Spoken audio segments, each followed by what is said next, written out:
सदगुरु, आपकी राय में मानसिक परेशानियों का बुनियादी कारण क्या है? आ, अगर आप एक कारण पूछ रहे हैं तो खैर, कई हो सकते हैं। देखिए, एक चीज है जिस तरह से हम खाते हैं वो मानसिक बीमारी का एक बहुत बड़ा हिस्सा है। जिस तरीके से आज हम केमिकल्स और हार्मोन्स को कई स्तरों पर अचेतन रूप से खा रहे हैं, वो इस पीढ़ी की मानसिक बीमारी का एक गंभीर हिस्सा है। हम खाने को कैसे अंदर लेते हैं। यूके के लिए ये थोड़ा अवास्तविक लग सकता है, लेकिन मेरी बात ध्यान से सुनिएगा। हम जीवन को इस तरह देखते हैं, एक व्यक्ति के रूप में आप जो हैं जैसे हैं, वो अपने माता पिता के कारण हैं। जिस स्कूल में आप गए, जैसी शिक्षा आपको मिली, अब जैसा माहौल आपको अपने जीवन में मिला है, इसी वजह से आप इस तरह के इंसान बने हैं, है ना।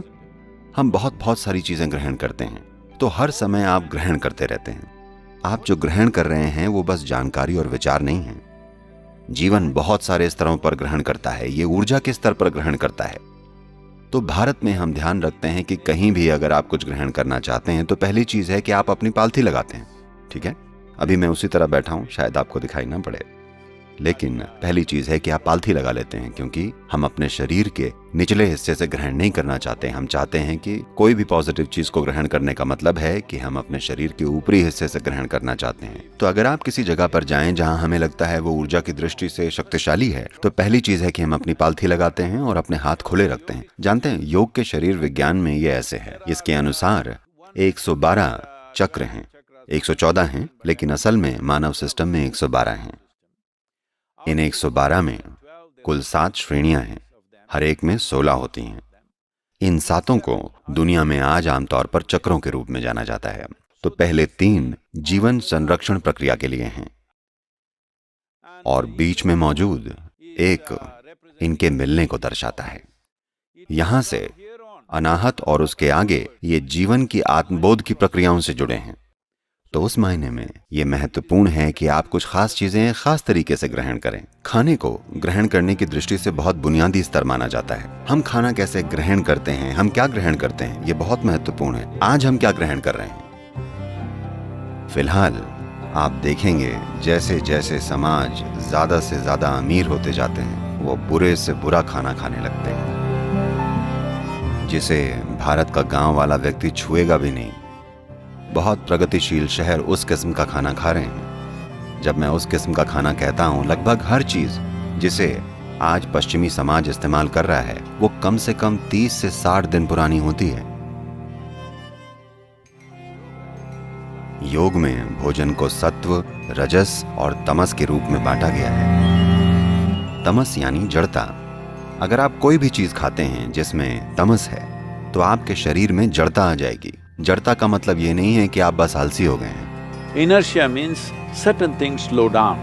Certain things means essentially regeneration of the system slows down. जड़ता यानी कुछ चीजें धीमी हो गई हैं। कुछ चीजों का मतलब मुख्य रूप से सिस्टम का पुनर्निर्माण धीमा पड़ गया है। आज आप जानते हैं कि न्यूरोजेनरेशन यानी तंत्रिकाओं का पुनरुत्पादन आपके मस्तिष्क को ठीक ढंग से जीवन भर के लिए क्रियाशील बनाए रखने के लिए सबसे महत्वपूर्ण पहलू है। अगर आप ऐसा खाना खा रहे हैं जो कि तामसिक है, या आपके सिस्टम के सामान्य क्रियाकलाप में आप जो हैं उसकी ऊर्जा प्रणाली में जड़ता पैदा करता है, तब आप देखेंगे कि बोध का स्तर समय के साथ कम होता चला जाएगा।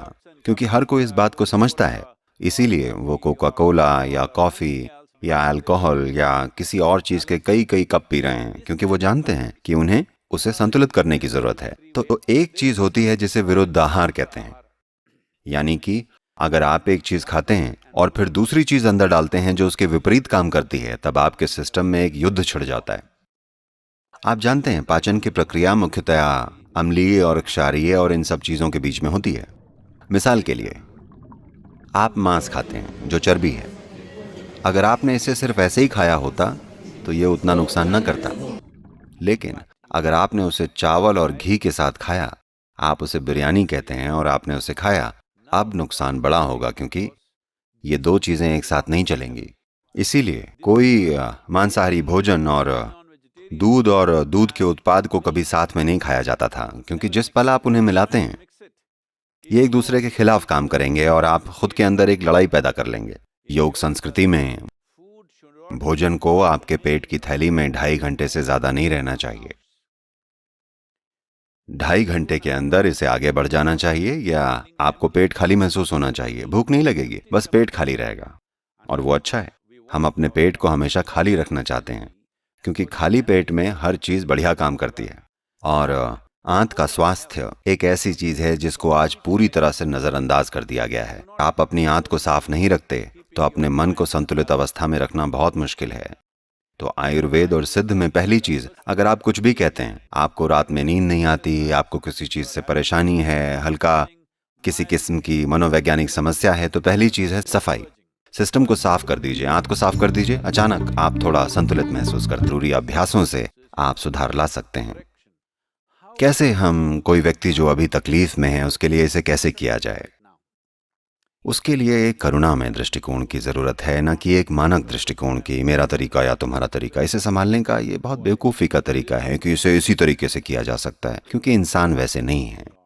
गलत की बजाय सबसे सही, यानी गलत की बजाय ज्यादा सही क्या हो सकता है, इसकी एक समझदार कार्यवाही ही है जो आप कर सकते हैं। मुझे नहीं लगता कि लोगों की मानसिक स्थिति के बारे में किसी को भी पूर्ण अधिकार है।